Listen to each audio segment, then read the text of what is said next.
Now, I don't know if you guys got a chance to see this story, but Jalang'o broke some news. It was a very private story. The couple would have loved for it to be, you know, still remain hidden, rather. And that was him announcing that singer Nadia Mukami is expecting. And, you know, she got on social media very upset, disappointed and hurt, actually. She wasn't really angry. She was more hurt. And felt completely disrespected. Now, as anyone who's ever had a child, you know that that's news you want to keep, you know, very close to your heart before you're allowed to share for whatever reason. It could be medical, it could be, it's a personal choice. You don't need to tell anybody why you're not talking about your pregnancy. And she went on to confirm that she had a miscarriage. It wasn't clear enough if she was talking about the baby that people have presumed that she's been carrying for a while. And either way, I just felt like, you know, sometimes when people share these personal stories, I feel like it's just so offensive. I mean, they didn't want people to know for a reason. She got very emotional in the video, and I just felt so bad for her. So I'm so sorry, Nadia, as someone who tries as much to keep her personal life private. You have a reason why you do it, and the fact that someone broke that trust, whichever way, I don't think there's any explanation you can give, but that's just me. Yes, Quach. You know what really misses me is I do not get the cue where this thing came from. I do not get what was the purpose of revealing the information coming from the guy's side.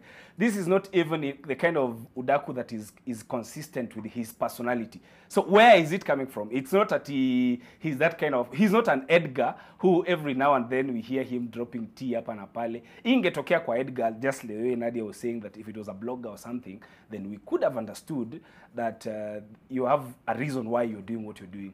You know, when someone reveals that someone has stolen public money, when someone reveals that there is an outbreak of something, when someone reveals information that would otherwise be important but kept private, then we would understand why they're doing it. But when someone reveals information that is so private, you wonder why they're doing it. Something like pregnancy, family, all those lines, it just does not make sense. I have an answer for Quach. And I was even saying it during the break. Clout is a hell of a drug. And unfortunately for maybe the people who are like on the panel here on TTTT who work in an industry where visibility is everything, they can understand clout is a hell of a drug. So they need to stay relevant, they need to stay on people's tongues, they need to stay like trending is so strong that even for someone who's built a brand as strong as Jalang'o over such a long time as he has, still feels the need, like the pressure to be like, I need to be trending, I need to be what people are talking about, I need to be the one breaking the news. So if it's like Aroboy and Nadia Mukami, I need to be the one telling people that Aroboy and Nadia Mukami are having a baby. And it's such a terrible thing about social media, but it's the truth. People feel that need to have that validation, the clicks, the retweets, the reshares, the listeners that are coming onto your show. Yeah, you need that high to get you like going and to make you feel relevant. Even when you've built a brand for so many years like Jalang'o has, I think that's honestly the answer. Because there's no other reason why you would violate someone's trust in that way and share news that's so personal. What's it called in Kiswahili?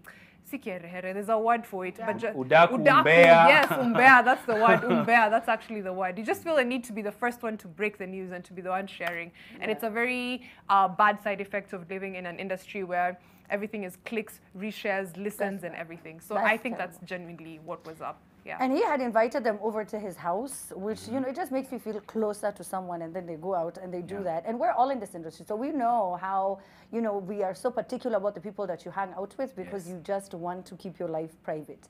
And if you've ever attended any proper event where there are many personalities, most of the times people leave their phones at the door. And I'm talking about the normal ones. People are just going to have a good time.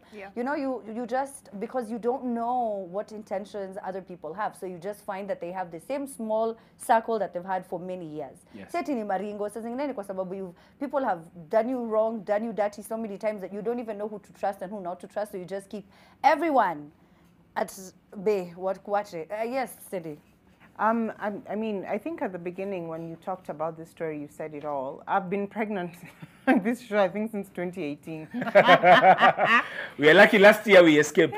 It was COVID, baby. I know why. But COVID baby or a COVID baby? You know, But it wasn't something like a month, 2 months. I was like, hey guys, guess what? I'm pregnant. Yeah. You know, even a lot of you didn't know until when I started showing, because it's a very personal time for a mother during the trimester when your body is changing. And then you also don't know if your body is going to accept or if your body is going to reject. So unfortunately for Nadia, the case was the latter. And I mean, my heart goes out to her.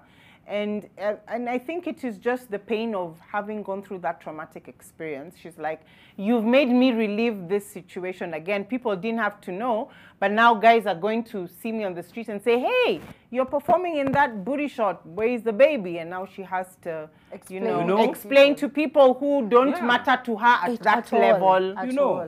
It's almost that thing of you tell someone, the embarrassment of telling someone, oh, congratulations, ni walini, and then they tell you they are not pregnant. In Kitambi too. You're putting yourself in a very, awkward situation with that person. I think so. You'd rather just not. General rule of thumb with children. Sorry, general rule of thumb, if you think someone is pregnant, if you think they're not, keep it to yourself until they share with you. And they tell you, I'm having a baby, then you say congratulations. Yes. You never ever preempt, you never ever share on their behalf. Even if they tell you I'm pregnant, that's not your business to tell. That is true. That is true.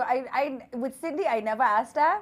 I just waited. I was like, when she's ready, she will. And she was like, yeah. I'm like, I don't know what that could be. My producer. She even came to the show literally wearing a T-shirt written, I got this baby through. I still was like, I don't know. That could mean anything. Until she tells me I got this baby. Because I can never let embarrassment. It's too much. It's too much. But you know what? It's one thing to go through some of these things privately, but then unfortunately, one of the dark side of fame is that you have to go through some of these things publicly, which makes it 10 times as hard. You keep on meeting people at events, at shows, promoters, presenters, and they're like, oh, I'm so sorry. It's like, okay, I just want to deal with it myself first. But you know what? I am sorry, Nadia, and we wish you all the best. You don't have to explain yourself to anyone.